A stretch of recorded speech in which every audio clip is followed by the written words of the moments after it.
I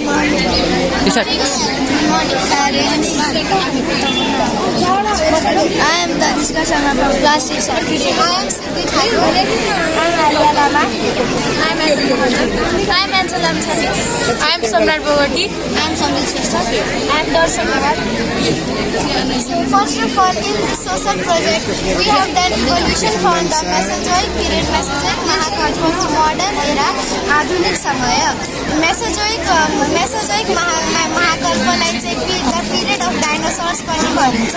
त्यसपछि मानव बस्तीको स्थापना पनि भयो अनि त्यसलाई चाहिँ स्टोन एज डुमेन भनिन्छ. मानव बस्ती अलिकति विकसित भएपछि यसलाई मिडल एज मध्ययुग पनि भनिन्छ. त्यसपछि मानव बस्ती अझ धेरै विकसित भएपछि मोडर्न एरा आधुनिक समय पनि भनिन्छ. आधुनिक समय अहिलेको समय हो.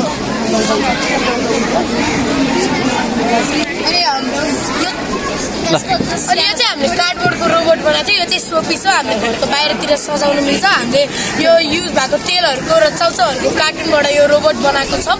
अनि यसमा अलिकति डिटेलिङ हाल्दा फेरि टेप हालेका छौँ. अनि यो चाहिँ एउटा गाडी थियो अनि यसमा हामीले एउटा मोटर हालेर अलिकति होल गरेर डिसी मोटर हालेर यसलाई चल्ने बनाएको छौँ. हामीलाई एउटा ब्याट्री चाहिन्छ अनि पर्छ अनि चल्छ एकैछिन.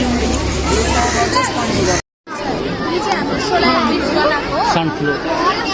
यो चाहिँ हाम्रो सोलर इक्लिप्स हो. यो जब अर्थ मुन अनि सन एउटै लाइनमा हुन्छ तब हुन्छ.